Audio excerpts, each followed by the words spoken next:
The town of Dusthaven had seen its fair share of cruelty, but none as twisted as the night of the auction at the saloon, where men gathered with whiskey and wicked laughter, betting and bartering over lives as though they were poker chips on a table. At the center of it all stood Wyatt Cole, a young cowboy known for his quiet nature and the strength he carried. From years of hard ranch work, he hadn't come for sport, only to collect supplies. But the jeers of the crowd caught his attention when a chair was dragged forward, and in it sat a woman pale, still, her body strapped as though she might fall. Her legs did not move beneath the torn hem of her dress, and though her chin trembled, her eyes were proud, sharp, refusing to bow to the humiliation. The men laughed, saying, "Give her to Cole. He's too soft to see she ain't no use." Coins clinked, bets were shouted, and before Wyatt could speak, they shoved the chair toward him, declaring she was his bride for 2 bottles of whiskey. Nothing more than a cruel joke meant to shame him. The saloon erupted with laughter, but Wyatt did not laugh. He bent low, meeting the woman's eyes, and instead of pity, he offered a steady hand. "If you'll have me," he said softly, "I'll carry you from this place." And though her lips trembled, she whispered, "My name is Eliza." Wyatt lifted Eliza gently, cradling her against his chest as the laughter echoed behind him. And with each step out of that saloon, the weight of her frailty burned heavier on his heart than her body ever could. The night air was cold, stars sharp against the sky, and as his horse shifted under the moonlight, he swore to himself that no cruel hand would ever touch her again. Eliza kept silent at first, her pride a shield, until finally she whispered through tears, "You don't have to keep me. I was meant to be a joke." Wyatt stopped, his gaze fierce under the brim of his hat. "You are not a joke, not to me." He placed her gently on the saddle, climbed behind, and held her steady as the horse carried them toward his ranch at the edge of the valley. There, in a cabin built by his own hands, he laid her on a bed with clean sheets, brought water to wash the dust from her skin, and food to ease her hunger. She watched him, waiting for the anger or resentment she had always known from men, but it never came. Instead, he spoke softly as he worked. "I don't care what they said back there. They wanted me to see weakness. What I see is a woman still fighting, even when the world's already tried to break her."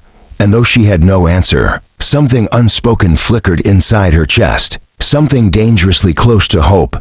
The days that followed were not easy. Eliza's body bore the marks of a past too cruel to recount, her legs unmoving, her strength fading each time she tried to rise. But Wyatt never flinched, never turned away. He built ramps from wood he cut himself so she could wheel to the porch, crafted a chair she could move with her own arms, and when she dropped her spoon or failed to hold a cup, he would kneel, hand it back, and say, "Try again," not as command, but as encouragement. At first, she resented him, the kindness feeling like charity, but soon she began to notice how he worked beside her, never above her, never treating her as less. She spoke more, her voice gaining strength, telling him about the accident that had taken her legs, how a wagon overturned when she was young, how her family, ashamed, had abandoned her to the mercy of men who saw her as a burden. Wyatt listened, his jaw tightening, but never with disgust, only with anger at the cruelty she had endured.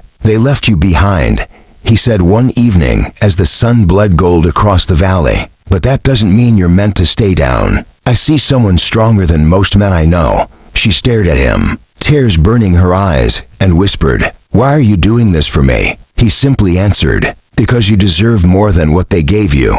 Word spread quickly through Dusthaven that Wyatt had taken the paralyzed bride, and men sneered behind their hands, calling him soft, foolish, weak. Some grew bolder, riding out to his ranch to taunt him, mocking Eliza as she sat on the porch, daring him to admit he'd been tricked, stumbling up the steps and grabbing the wheels of her chair, trying to tip it as they laughed. Wyatt burst from the barn, his fists like hammers, and the fight that followed was brutal, his rage unleashing years of strength, sending men sprawling into the dirt. Bloodied but unbroken, he drove them off with words that burned louder than his fists. "She is mine," he shouted into the night, "and I'll raise her higher than you've ever stood."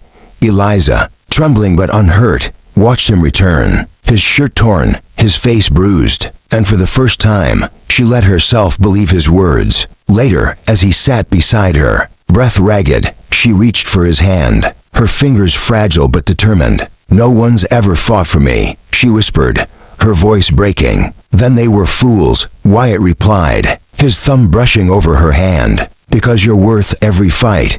Seasons turned, and with them, Eliza grew stronger. Her arms built muscle as she wheeled herself across the ranch, her laughter echoing through halls that had once been silent. Wyatt built her a garden, a swing on the porch, and when she spoke of wanting to teach children, he carved benches beneath the pines, where the neighbors' little ones gathered to learn. Letters from her lips, the woman who had been mocked, discarded, and treated as a cruel joke became the heart of the valley, her voice carrying wisdom and kindness to everyone who came. And through it all, Wyatt remained by her side, not as caretaker, but as partner, his love lifting her higher than any legs ever could. One summer evening, under a sky streaked with stars, he knelt before her chair, not with pity but with reverence, and asked her to be his wife. Tears streaked her cheeks as she whispered, "I thought no man would ever want me like this."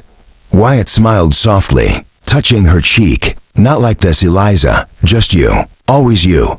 Their wedding was small, under the pines, with the townsfolk gathered not in mockery but in awe, for they saw a cowboy who turned cruelty into devotion, and a woman who rose higher than any could have dreamed. And dear friends, if this tale of strength, love, and redemption stirred your soul, don't just ride away into the dust. Hit that subscribe button and join us for more Wild West stories, where broken hearts find healing and true love conquers every cruelty.